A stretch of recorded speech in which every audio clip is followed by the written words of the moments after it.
നമ്മളങ്ങനെ മരഹാവ് എന്ന് പറയുന്ന ഒരു കൊച്ചു ഗ്രാമത്തിലെത്തിയിരിക്കുകയാണ്. ഗ്രാമം എന്ന് പറയാം. കൂടുതലും ആൾക്കാരും ഇവിടെ സമ്മർ ടൈമിലാണ് ഇവിടെ വരുന്നത്. പിന്നെ കൂടുതലും ഇവിടെ ഉള്ളവർ ക്യാമ്പിങ്ങിനൊക്കെ വന്ന് തിരിച്ചു പോകുന്നവരും അങ്ങനെയുള്ളവരായിരിക്കും. ഇവിടെ സ്ഥിരമായിട്ട് താമസിക്കുന്നവർ വളരെ കുറവാണ്. നമുക്ക് കാണാൻ പറ്റും ഇവിടെ ഈ ഭാഗത്തുള്ള കുറച്ച് ചെറിയ വീടുകളിലൊക്കെ കുറച്ച് പേര് താമസിക്കുന്നുണ്ടെങ്കിലും കൂടുതലും ഇങ്ങനെ ഒരു ഹോളിഡേ ഹോംസ് പോലെയുള്ള ചെറിയ ചെറിയ വീടുകളായിരിക്കും. അത് ഈ അവധിക്കാലത്ത് മാത്രം വന്ന് താമസിക്കാനോ അല്ലെങ്കിൽ അവധിക്കാലത്ത് ഓരോരുത്തർക്ക് റെൻറ്റിന് കൊടുക്കുന്ന വീടുകളോ അങ്ങനെയൊക്കെ ഉള്ള വീടുകളായിരിക്കും. പിന്നെ ഇവിടെ വരുന്നവരിൽ നമുക്ക് കാണാൻ പറ്റും എല്ലാ വണ്ടിയുടെ മുകളിലും എന്തെങ്കിലും കയാക്കോ അങ്ങനെ എന്തെങ്കിലുമൊക്കെ ആയിട്ടായിരിക്കും വരുന്നത്. ഇവിടെ എന്തെങ്കിലുമൊക്കെ ആക്ടിവിറ്റിക്ക് വേണ്ടി വരുന്നവരായിരിക്കും കൂടുതലായിട്ടുള്ളവർ.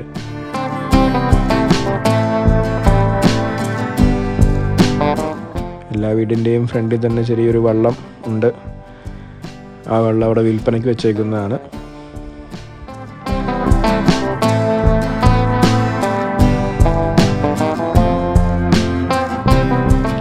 ഈ മരഹാവ് എന്ന് പറയുന്ന സ്ഥലം നമ്മുടെ ആ ഫ്രണ്ടിൽ കാണുന്ന ആ കുന്നിൻനിരയാണ് ഈ ആബേൽ ടാസ്മാൻ റീജിയണൽ പാർക്ക്. അപ്പോൾ അവിടെ കൂടുതലും ക്യാമ്പിങ്ങിന് പോകുന്നവരാണ് ഇവിടെ ഇതിലൂടെ വന്നിട്ട് ഇവിടെ വരാനുള്ള ഏറ്റവും അവസാനത്തെ ഒരു ടൗൺഷിപ്പാണ്. ഇതിൻ്റെ അപ്പുറം ഒരു പാർക്കിംഗ് ലോട്ടുണ്ട്, അവിടെയാണ് പാർക്ക് ചെയ്യുന്നത്. ഞങ്ങൾ ഇത്രയും ദൂരം വന്നാലും നല്ല സമ്മർ ടൈമാണ്. ഇവിടെ ഒത്തിരി ആൾക്കാർ ഒത്തിരി പോപ്പുലേഷനൊന്നും ഇല്ലാത്ത ഒരു സ്ഥലമാണെങ്കിലും ഒരൊറ്റ പാർക്കിംഗ് പോലും ഇല്ലായിരുന്നു. എല്ലാം ഫുള്ളാണ്. നിറച്ചും ആൾക്കാരുള്ള സമയമാണിപ്പോൾ. ഇവിടെ ഏറ്റവും ബിസി ആയിട്ടുള്ള സമയം ഏകദേശം ഒരു ഒക്ടോബർ തൊട്ടൊരു ഏപ്രിൽ വരെയാണ്. ആ സമയത്താണ് ഇവിടെ ഒരു കുറച്ചും കൂടി സൺലൈറ്റൊക്കെ ഉള്ള ഒരു സമയം. അപ്പോഴാണ് തണുപ്പും അല്പം കുറവായിരിക്കും. ആ സമയത്താണ് ഇവിടെ കൂടുതലും ബിസി ആയിട്ടുള്ള സമയം.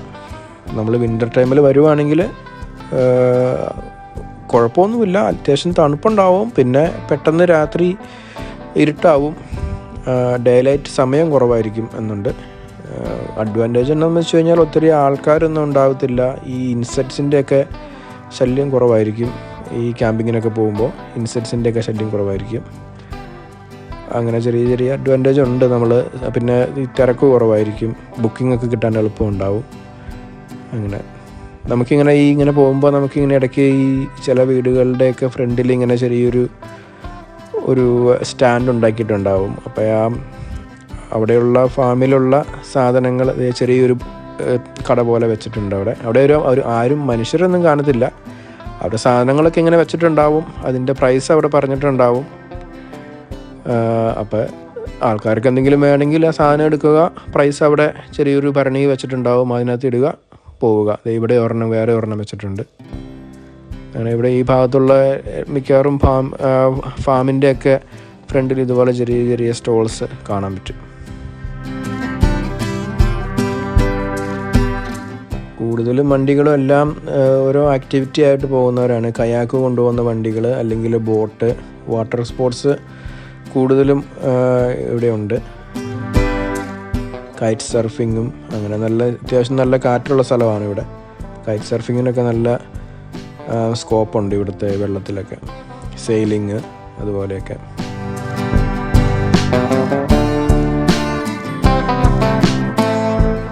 നമ്മളേതായാലും ഈ മരഹാവിൻ്റെ അവസാനമായി. മരഹാവ് ടൗൺഷിപ്പ് തീരുന്ന സ്ഥലത്താണ് ഈ ബ്രിഡ്ജ് ഉള്ളത്. ഈ ബ്രിഡ്ജ് കടന്നു പോയി കഴിയുമ്പോൾ കുറച്ച് റൈറ്റ് സൈഡിലായിട്ടാണ് നമ്മുടെ ആ മെയിനായിട്ടുള്ള ഒരു പാർക്കിംഗ് ലോട്ടുണ്ട്. ഈ പാർക്കിംഗ് ലോട്ടിൻ്റെ അതായത് ഇത്രയും ആൾക്കാരൊന്നും ഇല്ലെങ്കിലും ഇവിടെ വേറെ എസ്റ്റാബ്ലിഷ്മെൻ്റ് ഒന്നും ഇല്ലെങ്കിലും ഈ പാർക്കിംഗ് ലോട്ട് അത്യാവശ്യം നല്ല വലിപ്പമുള്ളൊരു പാർക്കിംഗ് ലോട്ടാണ്. കാരണം ഈ ആബേൽ ടാസ്മാൻ നാഷണൽ പാർക്കിലേക്ക് ക്യാമ്പിങ്ങിന് പോകുമ്പോൾ അവരെല്ലാം പാർക്ക് ചെയ്തിട്ട് പോകുന്നത് ഇവിടെയായിരിക്കും. അപ്പോൾ ഇവിടെ ഈ നാഷണൽ പാർക്കിൻ്റെ പല ടൈപ്പ് ക്യാമ്പിംഗ് ഉണ്ട്. സാധാരണ ആൾക്കാർ പോകുന്നത് ഏറ്റവും ഡിസ്റ്റൻസ് കൂടിയ ഒരു ട്രാമ്പാണെങ്കിൽ ഒരു 1 വേ ഒരു 60 കിലോമീറ്റർ ഉണ്ട്. അതൊരു 3 to 5 days ഉള്ള ഒരു ക്യാമ്പിംഗ് ട്രിപ്പായിട്ടാണ് ആൾക്കാർ പോകുന്നത്. അപ്പോൾ നമുക്കിതിൻ്റെ ഇടയ്ക്കൊക്കെ ഓരോ ഈ ക്യാമ്പിംഗ് സൈറ്റുണ്ട്. അപ്പോൾ അവിടെ നമുക്ക് നേരത്തെ തന്നെ ബുക്ക് ചെയ്യേണ്ടി വരും. പ്രത്യേകിച്ചും ഈ സമ്മർ ടൈം ആകുമ്പോൾ തന്നെ നേരത്തെ തന്നെ നമുക്ക് ഓരോ പ്ലേസസ് ബുക്ക് ചെയ്യേണ്ടി വരും. എന്നിട്ട് വേണം നമ്മൾ ക്യാമ്പിങ്ങിന് പോകാൻ. നമ്മൾ ഇങ്ങനെ ഈ ക്യാമ്പ് സൈറ്റ്സ് ബുക്ക് ചെയ്താലും അവർ വേറെ ഒത്തിരി വലിയ ഫെസിലിറ്റി ഒന്നും തരത്തില്ല. നമുക്ക് അത്യാവശ്യം മഴയൊന്നും നനയാതെ കിടക്കാനൊരു സ്ഥലം തരും. പക്ഷെ നമ്മൾ ഈ ക്യാമ്പിങ്ങിന് പോകുന്നവരെല്ലാവരും അറ്റ്ലീസ്റ്റ് ഒരു സ്ലീപ്പിംഗ് ബാഗ് കൊണ്ടുപോകണം. അങ്ങനെ വലിയൊരു ബാഗായിട്ടായിരിക്കും നമ്മൾ പോകേണ്ടത് ഒരു 3 to 4 days. കാരണം ഇവിടെ വേറെ ഒന്നുമില്ല. ഒരു കാടിനകത്തേക്കാണ് ഒരു 5 days ആയിട്ട് പോകുന്നത്. ഇപ്പോൾ ഏകദേശം ഒരു 40 to 60 ലിറ്ററിൻ്റെ ഒരു ബാഗുമായിട്ട് വേണം പോകാൻ. അതിനകത്ത് വെള്ളം വേണം, നമുക്ക് അത്യാവശ്യം വേണ്ട ഫുഡ് വേണം, ഫുഡ് ഉണ്ടാക്കുന്നതിനുള്ള സ്റ്റൗവ് വേണം, സ്റ്റൗവിനുള്ള ഫ്യൂവല്, പിന്നെ കുക്ക് ചെയ്യാനുള്ള ഫുഡ്, ഒരു 3-4 ദിവസത്തേക്കുള്ള ഫുഡുമായിട്ട് വേണം പോകാനായിട്ട്. അപ്പോൾ അത്യാവശ്യം നല്ല ഹെവി ആയിട്ടുള്ള ഒരു ബാഗുമായിട്ട് വേണം നമ്മൾ ഈ 60 കിലോമീറ്റർ നടക്കാനായിട്ട്. 60 കിലോമീറ്റർ നമ്മൾ ഒരു ദിവസം ഒറ്റ സ്ട്രെച്ചിൽ നടക്കുമല്ല, ഒരു 5 ദിവസങ്ങളിലായിട്ട് 60 കിലോമീറ്റർ അങ്ങോട്ടും 60 കിലോമീറ്റർ ഇങ്ങോട്ടും നടക്കണം. ഇപ്പം നമ്മൾ ഏതായാലും ഇങ്ങനെ ഇതൊരു ട്രാക്ടറാണ്, ഇവിടുത്തെ പഴയ ഒരു മോഡൽ ട്രാക്ടറാണ്. എന്നാലും നല്ല രീതിയിൽ അവർ മെയിൻറ്റെയിൻ ചെയ്ത് കൊണ്ടു കിടക്കുന്നുണ്ട്. അതുപോലത്തെ കുറേ ട്രാക്ടറുകൾ അവിടെ കാണാൻ പറ്റുന്നുണ്ട് കേട്ടോ. പഴയൊരു ഫോർഡിൻ്റെ ഒരു ട്രാക്ടറാണ്, നല്ല രീതിയിൽ പെയിൻ്റൊക്കെ അടിച്ച് മെയിൻറ്റെയിൻ ചെയ്ത് വെച്ചു.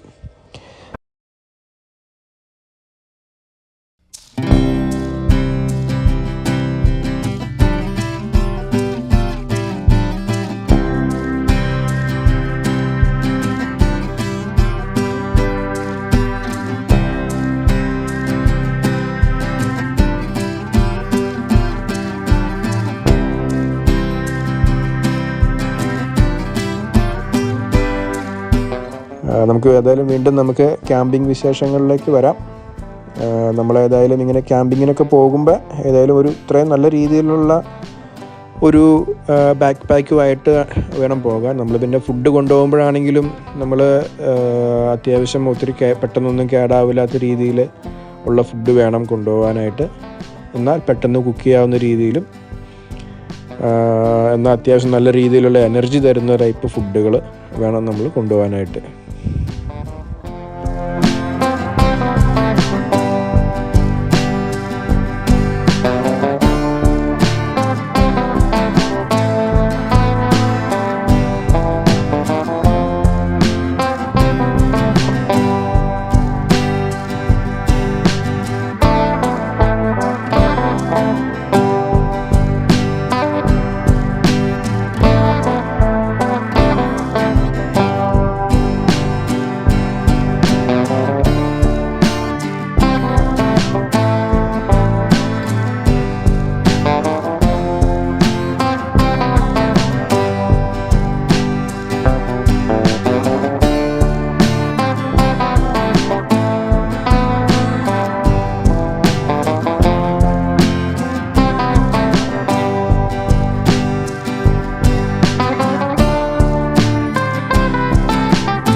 ഇവിടെ ഇഷ്ടംപോലെ കണ്ടോ കുഞ്ഞു കുട്ടികളാണെങ്കിൽ തന്നെയും ഈ കയാക്കിങ്, കടലിൽ വരെ കയാക്കിങ്ങിന് വേണ്ടി പഠിപ്പിക്കുന്നുണ്ട്.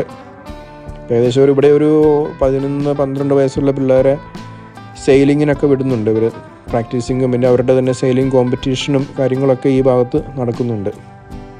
കൈറ്റ് സർഫിംഗ് ഉണ്ട്, അതുപോലെ തന്നെ പല രീതിയിലുള്ള വാട്ടർ സ്പോർട്സ് ഇവർക്ക് ഭയങ്കര താല്പര്യമാണ്.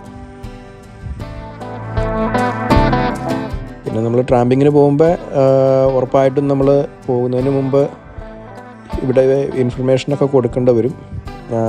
നമ്മൾ ഇൻ കേസ് നമ്മൾ കാണാതെ പോയെങ്കിലോ അങ്ങനെ വേറെ കമ്മ്യൂണിക്കേഷൻസൊക്കെ വളരെ കുറവായിരിക്കും ഇതുപോലെയുള്ള സ്ഥലങ്ങളിൽ നമ്മൾ ക്യാമ്പിങ്ങിനൊക്കെ പോകുമ്പോൾ. പിന്നെ അത്യാവശ്യം ഈ ഭാഗത്തൊക്കെ നിർഭാഗ്യവശാൽ വല്ല സുനാമിയോ അങ്ങനെ എന്തെങ്കിലും വന്നു കഴിഞ്ഞാൽ നമുക്ക് ഫോണിലൊന്നും നമ്മളെ ആരും ഇൻഫോമൊന്നും ചെയ്യത്തില്ല. കാരണം ഇവിടെ നെറ്റ്വർക്കൊക്കെ കുറവായിരിക്കും. അല്ലെങ്കിൽ വല്ല സാറ്റലൈറ്റ് ഫോണൊക്കെ ആയിട്ട് പോകേണ്ടി വരും. അങ്ങനെ ആരും ക്യാമ്പിങ്ങിന് അങ്ങനെ സാധാരണ സാറ്റലൈറ്റ് ഫോണായിട്ട് അങ്ങനെ കൊണ്ടുപോകാറില്ല. അല്ലെങ്കിൽ പിന്നെ സ്ഥിരമായിട്ട് എപ്പോഴും ക്യാമ്പിങ്ങിന് പോകുന്നവരൊക്കെ ആണെങ്കിൽ ഇതൊക്കെ കാണത്തുള്ളൂ. അപ്പോൾ എന്തെങ്കിലുമൊക്കെ ഭൂമികളൊക്കെ വരുവാണെങ്കിൽ നമ്മൾ കോമൺ സെൻസ് ഉപയോഗിക്കുക. സുനാമി വരാൻ ചാൻസ് ഉണ്ടെന്ന് കരുതിയിരിക്കുക, അത്രേ ഉള്ളൂ. നല്ല ഭംഗിയുള്ള ഒരു ഡ്രൈവ് ആയതുകൊണ്ട് നമ്മളെടുത്ത വിഷ്വൽസ് ഒന്നും തന്നെ കട്ട് ചെയ്യാൻ നമുക്ക് തോന്നിയിട്ടില്ല. അത് നമ്മൾ ഫുള്ള് ഈ വീഡിയോയിൽ ഉൾപ്പെടുത്തിയിട്ടുണ്ട്.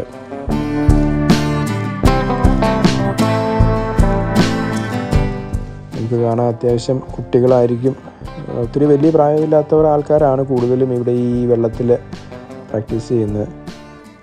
എന്നാൽ പ്രായമായവരും ചെയ്യുന്നുണ്ട്. എന്നാലും കുട്ടികളൊട്ട് പ്രായമായവർ വരെ വാട്ടർ സ്പോർട്സ് എൻജോയ് ചെയ്യുന്നവരാണ് ഇവിടെ.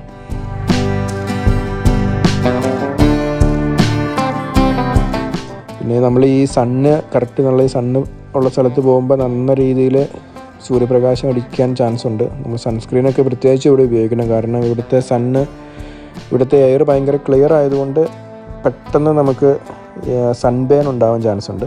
അതുകൊണ്ട് സൺബേൺ ഉണ്ടാവാൻ മാത്രമല്ല ക്യാൻസറും കോസ് ചെയ്യും. ഈ സ്കിൻ ക്യാൻസറൊക്കെ ഒത്തിരി ഉണ്ടാവാൻ ചാൻസ് ഉണ്ട് ഇവിടുത്തെ സണ്ണടിച്ച് കഴിഞ്ഞാൽ. അതുകൊണ്ട് ഉറപ്പായിട്ടും നമ്മൾ സൺസ്ക്രീൻ ഉപയോഗിക്കണം.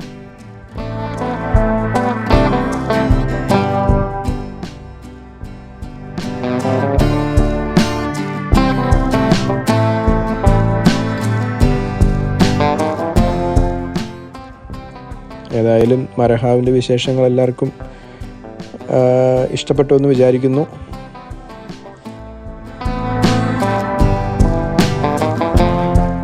ഇതുപോലെയുള്ള ഒത്തിരി നല്ല നല്ല വിശേഷങ്ങളുമായിട്ട് നമുക്ക് ഇതുപോലെ വീണ്ടും വീഡിയോകൾ പോസ്റ്റ് ചെയ്യാൻ ശ്രമിക്കാം. നിങ്ങൾക്ക് വീഡിയോ ഇഷ്ടമെങ്കിൽ ലൈക്ക് ചെയ്യുക, സബ്സ്ക്രൈബ് ചെയ്യുക.